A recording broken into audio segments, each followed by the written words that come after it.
اللہ کے رسول صلی اللہ علیہ وسلم نے کیا فرمایا؟ کسی مسلمان کا مال اس کے رضامندی کے بغیر دوسرے کے لیے حلال نہیں ہے۔ سلسلۃ الصحیحہ کی یہ روایت ہے، کسی بھی مسلمان کا مال اس کی مکمل رضامندی کے بغیر دوسرے مسلمان کے لیے حلال نہیں ہے۔ اب اس حدیث کی روشنی میں علماء کہتے ہیں کہ جو مال لینے والا ہے، مال دینے والے پر کسی قسم کا دباؤ نہ ڈالے، چاہے وہ انٹرنل ہو ایکسٹرنل ہو۔ آپ اگر کسی کو مجبوری میں کچھ مال دے رہے ہیں تو پھر ایسا مال لینا کسی بھی مسلمان کے لیے جائز نہیں ہے۔ مطلب کیا ہے اس کا؟ جیسا کہ اگر لڑکی کا باپ آپ کو جہیز دے رہا، چاہے وہ سامان دے رہا یا پیسے دے رہا یا گاڑی دے رہا یا آپ کے رشتہ داروں کو کھانا کھلا رہا، لیکن کس لیے کھلا رہا؟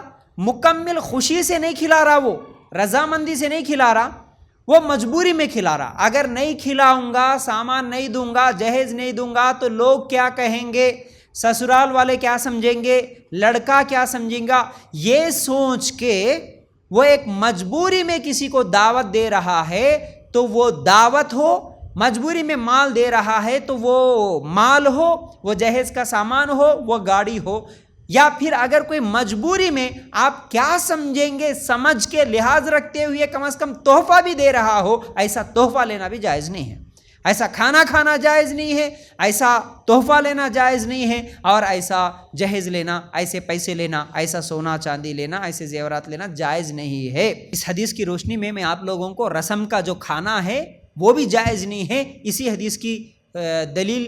حدیث کو دلیل بنا کے میں آپ لوگوں کے سامنے وہ مسئلہ رکھا تھا کہ آج جتنی بھی دعوتیں ہو رہی، دینے والے خوشی سے نہیں دے رہے، رضامندی سے نہیں دے رہے، وہ مجبوراً دے رہے۔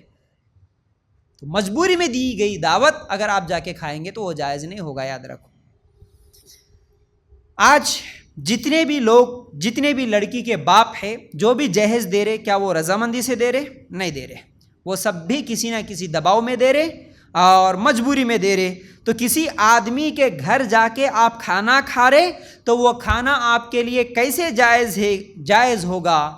وہ کھانا کھانا آپ کے لیے کیسے جائز ہوگا جو کہ کھلانے والا آپ کو کھلانا نہیں چاہتا؟ کھلانے والا آپ کو کھلانا نہیں چاہتا لیکن آپ جا کے کھانا کھانا چاہ رہے تو وہ کیسے جائز ہوگا؟ اور اسی طرح جیسے رسم کے موقع پر بھی بات چیت ہوتی، منگنی کے موقع پر بھی آپ لوگاں کتنے آ رہے، اسی طرح شادی کے وقت بھی بات چیت ہوتی نا، آپ لوگاں کتنے آتے بارات لے کے، باراتی، ہر شادی میں یہ بات ہوتی، آپ لوگاں کتنے آتے جی؟ ہم 500 آتے، ہم 1000 لوگ آتے۔ لڑکی کا باپ بولتا نہیں جی 1000 لوگوں کی دعوت مجھ سے نہیں ہوتی، 500 لوگ آ جاؤ، 500 کی نہیں ہوتی 200 آ جاؤ، کیونکہ وہ دینا نہیں چاہتا اتنے لوگوں کی دعوت، اس کے پاس طاقت نہیں ہے، حیثیت نہیں ہے، لیکن لڑکے والے مجبور کرتے نہیں، ہمارا بہت بڑا خاندان ہے، ہم آئیں گے اتنے لوگ۔ صرف خاندان کو نہیں بلاتا بلکہ میرے بیٹے کی شادی ہے جی، میرے بیٹے کی شادی ہے بول کے کتنے لوگوں کو بلاتا؟ پورے خاندان کو، پورے دوستوں کو، پورے جماعت کے ساتھیوں کو، مسجدوں میں اعلان کر کے، واٹس ایپ گروپوں میں شادی کا کارڈ، انویٹیشن کارڈ ڈال کے، جتنے لوگوں کے اس کے پاس کانٹیکٹس ہے، جتنے لوگوں کی پہچان ہے، تمام لوگوں کو بلا کے لے کے چلے جاتا، اور دوستوں کو بولتے ہوئے تم بھی آؤ، اور تمہارے کوئی خاص دوست رہے تو ان کو بھی لے کے آؤ۔ دور دور تک جا کے پورے لوگوں کو جمع کر کے 1000 لوگوں کی دعوت، کس کے اوپر؟ لڑکی کے باپ کے اوپر بوجھ بن رہا، میرے بیٹے کی شادی لیکن میری بہو کے گھر والوں پر، ان کے خرچے پر تمہارے کو کھانا کھلاؤں گا، شادی میرے بیٹے کی لیکن تمہارے کو دعوت دیں گی کون؟ میرے بیٹے کی بیوی، میری بہو کے گھر والے، وہ لوگ دیں گے، شادی میرے بیٹے کی۔ ارے تمہارے بیٹے کی شادی کی اگر دعوت دینا ہے تو اسلامی طریقہ، سنت طریقہ، نکاح کے بعد ولیمہ کی دعوت ہے، ولیمہ کی دعوت میں بلا لو، اگر بلا لینا ہے، تمہارے پاس پیسہ ہے، وہ بھی بغیر دکھاوے کے، بغیر سود لا کے، بغیر فضول خرچی کے اگر دعوت دے لینا ہے تو تم دے لو، تمہارے لیے یہ جائز ہے ولیمہ کا کھانا کھلانا. لیکن تم شادی کی دعوت میں تمہارے بیٹے کی شادی کی دعوت بول کے پورے لوگوں کو لے کے جا کے لڑکی کے باپ پر بوجھ بنیں گے، یہ جائز نہیں ہے. تو یاد رکھو اسلام میں شادی کی دعوت بھی نہیں ہے. یاد رکھو شادی کی دعوت جو ہوتی نا، لڑکی کے گھر میں کھانا کھانے کی دعوت، اس چیز کو اچھی طرح یاد رکھو. پوری شادی میں شادی کی بات چیت، لڑکی کو دیکھنے سے لے کر کے پوری شادی مکمل ہونے تک اور شادی کے بعد تک بھی لڑکی کے گھر میں کسی بھی قسم کی دعوت آپ کو قرآن و سنت میں، صحابہ کی زندگی، نبی کی زندگی میں نہیں ملتی، کوئی ثبوت نہیں ملتا. ہم دوسرے چیزوں میں تو اس پر عمل کرتے نہیں، بھی نبی کا طریقہ یہ، نبی کا طریقہ یہ، نبی کا طریقہ یہ، پتہ نہیں شادی کی بات آتی ہے تو نبی کا طریقہ یہ ہے، پھر نبی کے طریقے میں ایک بھی شادی کی دعوت نہیں ملتی بول کے اس پر ابھارنے والے نہیں نظر آتے. پھر اب یہ شادی کی دعوتیں کب جا کے رکیں گی؟ سامان نہیں لیے، پیسے نہیں لیے، گاڑیاں نہیں لیے، سونا نہیں لیے، لیکن دعوتیں ہزار آدمیوں کی آپ کریں گے.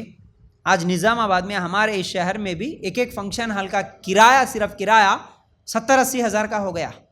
ایک فنکشن ہال کا 1 لاکھ تک بھی چلے جا رہا، صرف شادی کے فنکشن ہال کا کرایہ. آپ لوگ جو دعوتیں دیتے ہیں نا، یہ دعوت صرف دعوت، ہم جہیز نہیں لیے مل صاحب، لیکن دعوت تو کھا رہے 1000 آدمیوں کا. فنکشن ہال کا کرایہ 1 لاکھ روپے کا ہوگا تمام لوگوں کے لیے. پھر پکوان، پھر وہ پکوان میں رشتہ دار آ کے پورے بولتے ہیں ارے ایک کچھ پکوان پکائے تو کیسا، ایک کھانا کھلائے تو کیسا، ایک میٹھا کھلائے تو کیسا، لوگاں کیا سمجھیں گے. 10 قسم کے سٹارٹرز تو بھی رہنا، 4 قسم کے سویٹس تو بھی رہنا، 4-5 قسم کے میٹھے تو بھی رہنا، آئس کریماں رہنا، یہ رہنا وہ رہنا بول کے پھر وہ دعوت کے لیے لاکھوں روپے خرچ کر رہے. تو ایسی شادی کی دعوت اسلام میں نہیں ہے. شادی کی دعوت کا ثبوت آپ کو اللہ کے رسول کی زندگی میں ایک بھی نہیں ملتا. کسی صحابی نے اپنی شادی کی دعوت نہیں دی. بلکہ اس پر دلیلیں دیکھنا ہے تو کئی دلیلیں موجود ہیں. عبد الرحمن بن عوف رضی اللہ تعالیٰ عنہ کے تعلق سے کتنی مرتبہ ہم سنتے ہیں، نکاح کر لیے، وہ بازار میں ایسے ہی چلتے ہوئے جا رہے تھے، اللہ کے رسول صلی اللہ علیہ وسلم ان کے کپڑوں پہ ایک رنگ دیکھے جو اس زمانے میں شادی کا دلہا لگاتا تھا، کوئی خوشبو تھا کچھ تو بھی. اللہ کے رسول دیکھ کے پوچھے عبد الرحمن کیا آپ نکاح کر لیے؟ بولے کہ ہاں. اللہ کے رسول نکاح ہو گیا میرا. تو اللہ کے رسول کیا بولے؟ پھر ولیمہ کی دعوت دیے کہ نہیں؟ بولے کہ نہیں، اللہ کے رسول ولیمہ کی دعوت نہیں دیا. حالانکہ صحابہ کے لیے سب سے زیادہ محبوب اگر کوئی تھے تو وہ اللہ کے رسول صلی اللہ علیہ وسلم تھے. اللہ کے رسول سے بڑھ کر وہ نہ اپنی ماں سے محبت کرتے تھے نہ باپ سے محبت کرتے تھے. ہم تو پورے خاندان والوں کو بیچ میں لا لیتے، یہ خاندان والے ناراض ہوتے، چاچا ناراض ہوتے، تایا ناراض ہوتے. وہاں تو اللہ کے رسول سب سے زیادہ محبوب ہے، سب سے زیادہ محبت اللہ کے رسول سے ہے. لیکن عبد الرحمن بن عوف رضی اللہ تعالیٰ عنہ اللہ کے رسول کو شادی کی دعوت میں نہیں بلائے، کیونکہ شادی کی دعوت کا سسٹم ہی نہیں تھا. اللہ کے رسول یہ بھی نہیں بولے پھر اے عبد الرحمن ایسے کیسا، تم میرے کو نہیں بولے شادی ایسا کیسا کر لیے. یہاں تو خالی رسم میں نہیں بلائے تو ناراض ہو جاتے لوگ، قیامت کے دن پکڑے جائیں گے. یاد رکھو جتنے لوگوں کو آج یہ تانے دے رہے نا اکیلے اکیلے کر لیے، ہمارے کو نہیں بول کے کر لیے، ہمارے کو دعوت نہیں دی. ہاں بھائی نہیں دیے، نہیں دیتے. باقاعدہ میں تو بولتا ہوں آپ شادی کی دعوت اگر سنت طریقے پہ کرنا چاہ رہے تو آپ لوگوں کو جیسے انویٹیشن کارڈ دیتے یا فون کر کے بلاتے، اس وقت بولو کہ ہماری شادی میں، ہماری لڑکی کی شادی میں یا لڑکے کی شادی میں شادی کی دعوت نہیں ہے. بولو باقاعدہ، پہلے سے بولو ہم شادی کی دعوت نہیں دیں گے. پورے رشتہ داروں کو فون کر کے بولو شادی کی دعوت ہم نہیں دیتے. مسجد میں نکاح پڑھانے کے لیے لڑکے والے آئیں گے، آپ سب بھی آؤ مسجد میں آ کے، اگر خطبہ نکاح میں شریک ہونا ہے تو شریک ہو کے ہماری لڑکی کے لیے، ہمارے لڑکے کے لیے دعا دے کے جاؤ. بس یہ بولو، کھل کے بولو، فخر سے بولو کہ ہاں ہم سنت طریقے پہ کر رہے ہیں، اس لیے ہم شادی کی دعوت نہیں دیتے. تب جا کے نا یہ شادی کی دعوتیں رکیں گی، ورنہ لاکھوں روپے فنکشن ہالوں میں اور دعوتوں میں ڈال دے رہے، یہ فضول خرچی بھی ہو گئی. تو یاد رکھو اللہ تعالیٰ بھی قرآن میں کیا کہتا ہے، یا ایھا الذین آمنوا لا تأکلوا اموالکم بینکم بالباطل. اے ایمان والو اپنی آپس کے مال ناجائز طریقے سے مت کھاؤ، ایک دوسرے کا مال ناجائز طریقے سے مت کھاؤ. چاہے وہ جہیز لے کے ہو، گاڑی لے کے ہو، سونا لے کے ہو، پلاٹ لے کے ہو، یا لڑکی والوں سے کھانا لے کر کھانا مانگ کے ہی ہو، تو پھر یہ ناجائز طریقے سے کھانا ہوا، کیونکہ کھلانے والا لڑکی کا باپ خوشی سے نہیں کھلاتا، مجبوراً کھلا رہا، تو یہ تمہارے لیے جائز نہیں۔ اللہ تعالیٰ قرآن میں بھی بولا کہ تم آپس میں ایک دوسرے کا مال ناجائز طریقے سے مت کھاؤ۔ شادی کی دعوتوں کا بائیکاٹ کرو، جب تک بائیکاٹ نہیں کریں گے یہ دعوتیں رکنے والی نہیں ہیں۔ سب کو معلوم ہے، اس کے باوجود بھی جا رہے کھا رہے آ رہے، تو پھر یہ دعوتیں رکیں گی کیسی؟ جب لوگ بائیکاٹ کرنا شروع کریں گے، بولیں گے کہ شادی کی دعوت آتے ہی نہیں، جی باجی آپ کچھ بھی مت سمجھنا، ہم شادی کی دعوت میں نہیں آتے۔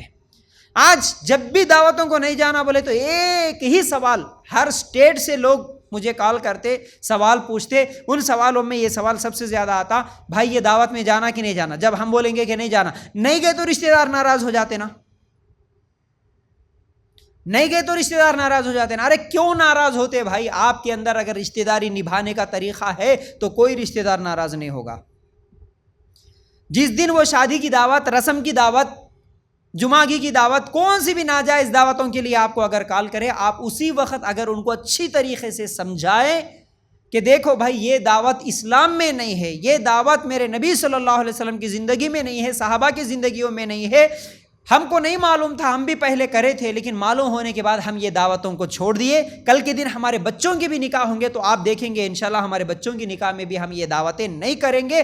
آج آپ کے بچوں کی نکاح ہے تو ہم آپ کے اس دعوت میں نہیں آئیں گے، صرف دعوت میں نہیں آئیں گے، لیکن آپ سے رشتہ توڑنا یہ ہمارا مقصد نہیں ہے، آپ ناراض نہیں ہو جانا۔ ہم آئیں گے، شادی سے 2 دن پہلے آئیں گے، 8 دن پہلے بھی آئیں گے، سلام دعا کریں گے، شادی کے بعد بھی آئیں گے، برکت کی دعائیں کریں گے، تمام چیزیں رہیں گی۔ ہاں ولیمہ کی دعوت اگر جائز طریقے پہ ہو رہی تو ولیمہ کی دعوت کو بھی ہم اٹینڈ کریں گے، لیکن آپ ناراض نہیں ہونا، ہم شادی کی دعوتوں کو کھانا بند کر دیے، ہم شادی کی دعوتوں میں جانا بند کر دیے، ہم نہیں آ سکتے۔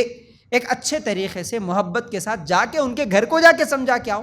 جب آپ کو معلوم ہوا ان کی لڑکی کا یا لڑکی کا نکاح ہونے والا ہے تو ان کے گھر کو جا کے آپ سمجھا کے آؤ نا، بول کے آؤ نا، کیا صحیح ہے کیا غلط ہے، تو رشتہ کیوں ٹوٹے گا؟ حالانکہ رشتے توڑنے کی بات کرنے والے اتنے نیک بھی نہیں ہے کہ ایسے ہے کہ بیچارے کبھی رشتہ توڑتے نہیں کسی کے ساتھ، چھوٹی چھوٹی باتوں میں رشتہ توڑنے والے، شادی میں جا کے بھی ہمارے کو سلام نہیں کرا بلکہ رشتہ توڑ کے آ جانے والے، شادی میں جا کے بھی ہمارے کو آہران کے کپڑے نہیں دیے، یہ نہیں دیے، یہ اچھا نہیں دیے، وہ اچھا نہیں دیا، ہماری کو عزت نہیں دی، ہمارے کو کرسی نہیں ڈال کے بٹھائے، یہ کرے وہ کرے بول کے چھوٹی چھوٹی بات پہ ناراض ہو کے رشتے توڑنے والے، لیکن شادی کی دعوتوں میں پوچھتے کہ دعوتوں میں نہیں گئے تو رشتہ ٹوٹ جاتا نا۔ تو یہ صرف بہانہ ہے، باقی کچھ بھی نہیں ہے۔ اللہ کے رسول کے طریقے سے اگر محبت ہے، اللہ کے رسول کے سنتوں سے اگر محبت ہے تو پھر یہ غیروں کے طریقے پہ ہونے والے دعوتوں کا بائیکاٹ کرنا چاہیے۔